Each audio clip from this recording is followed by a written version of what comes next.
In the first Pokémon movie, we are introduced to Mewtwo, one of the most powerful Pokémon ever created.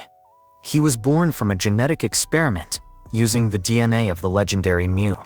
Created by humans with the goal of being a perfect weapon, Mewtwo quickly realizes that he was nothing more than a project, treated as a tool with no value in itself. This causes an existential crisis in him, a mix of hatred, pain, and a desire for a true purpose. After destroying the laboratory where he was born, Mewtwo decides that humanity is selfish and cruel, and that Pokémon are also just used as tools. Angry, he builds his own base and comes up with a plan to replace humans and their Pokémon with clones. Copies created by him stronger, purer in his view. He sends invitations to powerful trainers, attracts them to his island and begins capturing their Pokémon to make copies. The scariest thing is that Mewtwo really has the power to do this. He is not only strong, he can control the weather, levitate entire buildings, erase memories. He comes close to dominating everything. His plan was to erase humanity and start the world over, this time led by clones, without suffering, without weaknesses, without mistakes. It's basically an attempt at mass extinction. But in the end, what changes everything is Ash's sacrifice. He throws himself into the middle of a fight between Mew and Mewtwo, and turns to stone. This moment of empathy and despair touches everyone, including Mewtwo, who realizes that there is more to humans than just cruelty. He gives up on the plan, saves everyone and erases their memories, as if nothing had happened. It's easy to see this movie as just another adventure, but the truth is that Mewtwo almost destroyed the world. If it weren't for a simple act of compassion, the Pokémon planet would have become a new world, under the rule of clones, and all of humanity would have been wiped out. In Pokémon Ruby, Sapphire, and especially Emerald, the story revolves around two legendary Pokémon with powers that directly affect the planet: Kyogre, the Lord of the Seas, and Groudon, the Master of the Lands. Each represents extreme natural forces. Kyogre has the power to expand the oceans with torrential rains, while Groudon can enlarge the lands with intense heat waves and brutal droughts. The trouble begins when two rival organizations, Team Aqua and Team Magma, decide to awaken these Pokémon. Team Aqua wants to expand the seas, believing that more water will benefit marine life. Team Magma wants to create more solid ground, thinking about human development. But both are completely wrong about the impact of this. When Kyogre and Groudon awaken, the world goes into climate collapse. Kyogre begins to generate endless storms and floods, while Groudon creates unbearable heat, causing the land to dry out and crack. The two clash, and the entire planet begins to feel the effects. Regions are submerged, others become deserts. It is literally the beginning of an environmental apocalypse. The battle between them is never-ending, because both are equally powerful. And the scariest thing is that, if they continued fighting, they could simply destroy the biosphere. Groudon's heat combined with Kyogre's water would generate a disastrous effect. Tsunamis, eruptions, sudden changes in the ecosystem. The climate of the entire planet was almost irreversibly compromised. Only with the intervention of Rayquaza, a third legendary Pokémon that lives in the upper layers of the atmosphere, does the fight end. Rayquaza descends from the sky and with his presence imposes order, calming the two. They retreat and go back to sleep. Without Rayquaza, the Pokémon world would probably have ended, divided between fire and water, and no life form would have survived. This event shows how fragile humans are in the face of the forces of nature, and how playing at controlling legendary Pokémon can get completely out of control. And in the midst of all this, almost no one realizes that the planet was minutes away from being destroyed by pure climate imbalance caused by human arrogance. In the film Giratina and the Sky Knight, we are taken to a parallel dimension called the Reverse World, a strange and distorted place that exists as a counterpoint to the real world. The person who lives and protects this dimension is Giratina, a powerful and isolated legendary Pokémon, who acts as a sort of guardian of the balance between the worlds. The problem begins because of the fight between Dialga and Palkia, which takes place in the previous film. This battle, which distorted time and space, cause serious damage to the reverse world. The collapse that begins to form there directly threatens reality. Since this alternative world is like a shadow of ours, everything that happens there affects the real world. If it is destroyed, the entire universe could disintegrate. Giratina is trying to prevent this collapse, but comes into conflict with a villain called Zero. This guy wants to control the reverse world because he believes that if he has control over it, he can rewrite the laws of physics and reality. His plan is to absorb Giratina's power and take control of the entire dimension. The thing is, Zero doesn't understand that the collapse of the reverse world won't just cause destruction inside. It will pull the real world along with it. During the film, the collapse begins to intensify. Structures in the real world begin to be distorted, as if they were being sucked in or corrupted. The stability between dimensions is being lost, and this could cause a catastrophic domino effect, erasing everything that exists. This isn't a symbolic threat. The Pokémon universe is in fact at risk of ceasing to exist. With the help of Shaymin and the protagonists, Giratina manages to free itself, regain its strength, and stop Zero from destroying everything. The connection between the worlds is restored, and the collapse is contained. But this event makes it clear that there are forces behind the scenes of the Pokémon world's reality that, if destabilized, could cause the end of everything. And most people in the Pokémon universe never even knew how close they came to a total collapse of existence. In the film Arceus and the Jewel of Life, we are introduced to the most powerful figure in the Pokémon universe, Arceus, the creator of everything. According to the mythology of the series, he was the one who created time, space, and existence itself, creating Dialga, Palkia, and Giratina as extensions of himself. Arceus is practically a deity, and in the film, he awakens with anger and a thirst for revenge. The story begins centuries ago, when Arceus helped save the world in a time of crisis, giving part of his power in the form of a jewel called the Jewel of Life to a human named Deimos, as a gift to restore the Mishina region. In exchange, Deimos promised to return the jewel when Arceus returned, but that never happened. Arceus was betrayed, seriously injured, and left in a state of hibernation, harboring a deep rage. When he finally awakens, the first thing he does is decide that humanity does not deserve to exist. He comes with the clear goal of destroying the world he helped create, erasing civilization as punishment for the betrayal he suffered. And what makes it all the more dangerous is that he can actually do it. Arceus has absolute power over reality, controlling time, space, matter, and even life itself. As he begins to destroy the Mishina region, space-time distortions appear, and Dialga, Palkia, and Giratina themselves appear to try to stop him. But not even the three of them together can stop him. The only chance to prevent the end of the world is to change the past. Literally, the protagonists travel through time with the help of Dialga to discover the truth. Deimos did not betray Arceus of his own free will. He was manipulated by a villain named Marcus. With this information, they are able to correct history, returning the Jewel of Life to Arceus at the right time, making him realize that not all humans were ungrateful or traitors. This gesture of reconciliation changes everything.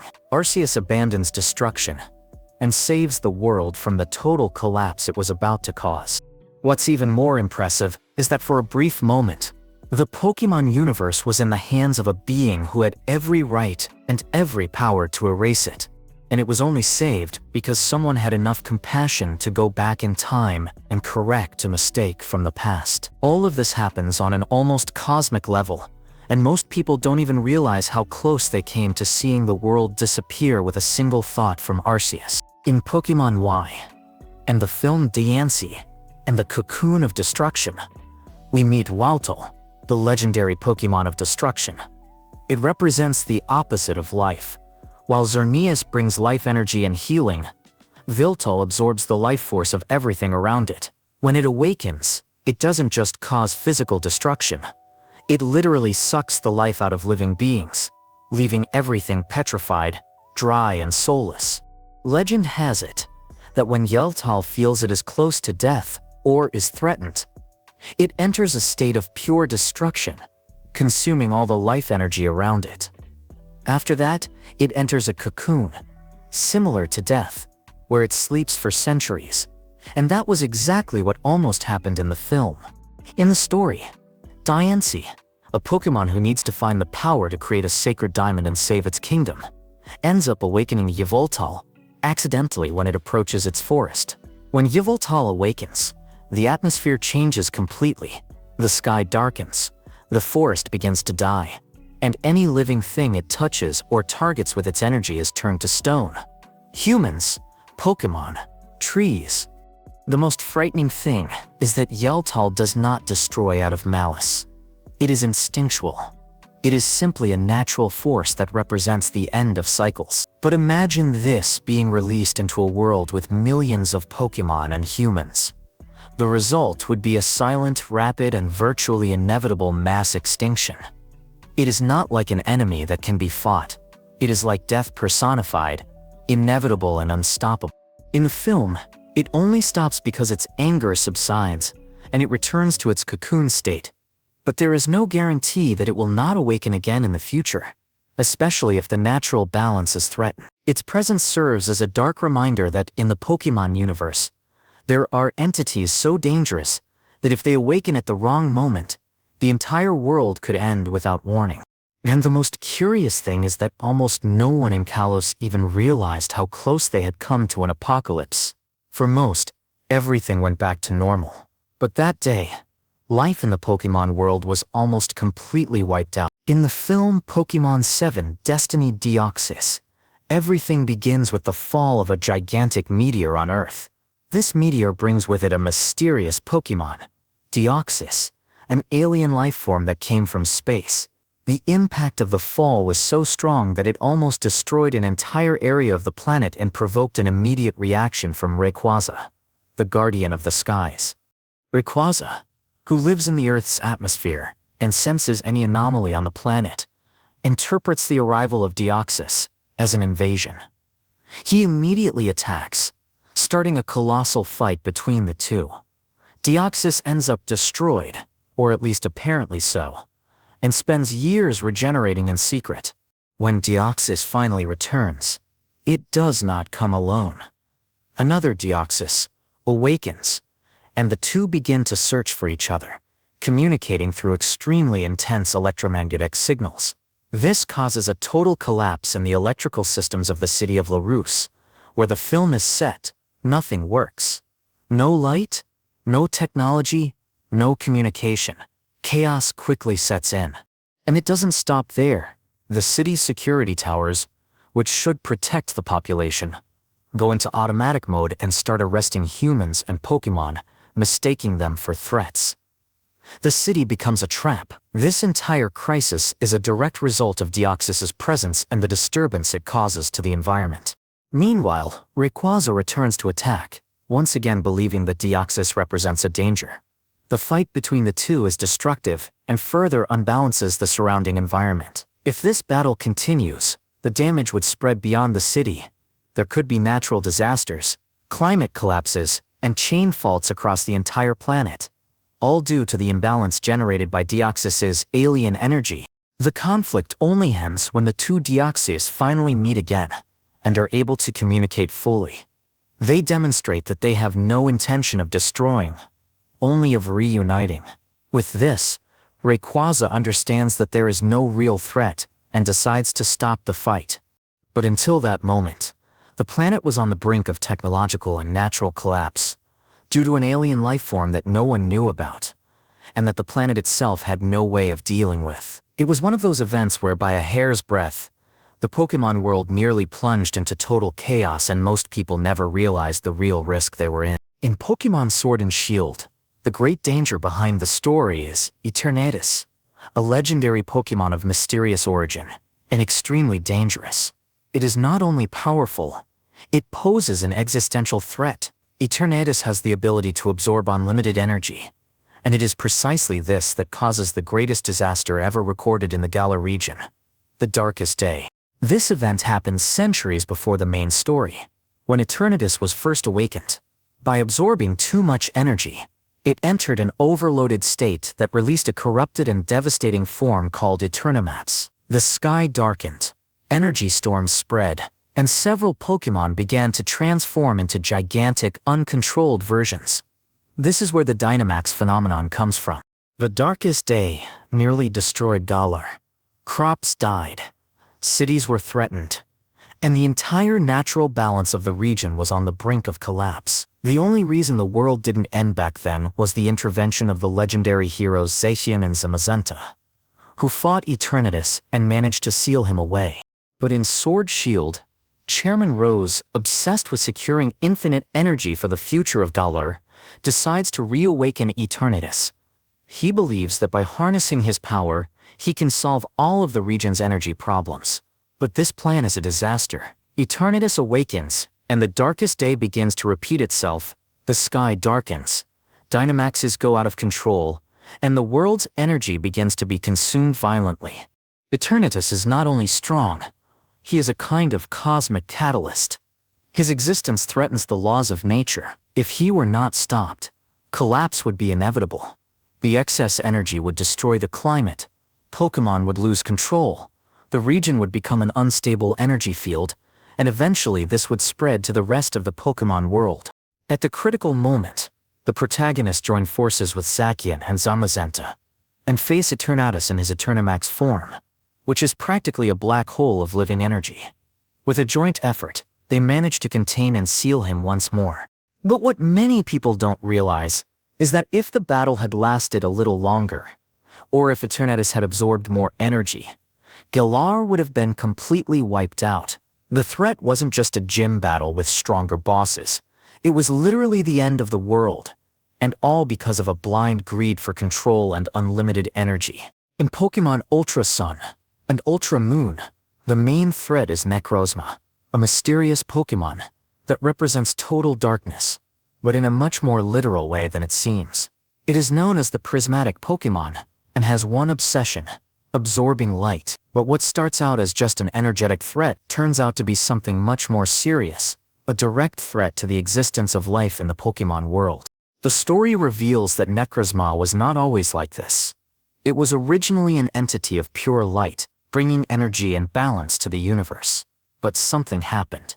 It was injured, lost its original form, and began to exist in constant suffering. Since then, its only motivation has been to recover the lost light, no matter what the cost. And to do so, it consumes the light of the worlds, draining the life energy of everything around it. When it appears in Alola, Necrozma begins to absorb the light of the entire region. The sky darkens, Pokémon become unstable, and plants begin to die. But the stakes go beyond Alola. He has enough power and intent to drain the light from the entire Pokémon universe. Without light, there is no photosynthesis, no weather, no life. It is truly the end of times. The threat peaks when Necrozma merges with Solgaleo, or Lunala, and reaches its most powerful form, Ultra Necrozma. In this form, he is nearly unstoppable. His body glows brightly with the stolen energy, and he threatens to consume all the remaining light in the world. Reality itself begins to fail around him, as if existence itself were slowly being erased. The only way to stop him is for the player to intervene with the help of the legendaries and the people of Ultra Megalopolis, a parallel world that has already been victimized by Necrozma's theft of light. They have lived in total darkness for years because of him. It is at this point that it becomes clear, if no one does anything, Alola will become the next victim, and after it, the rest of the universe. In the end, with great difficulty, Necrozma is defeated, but not destroyed.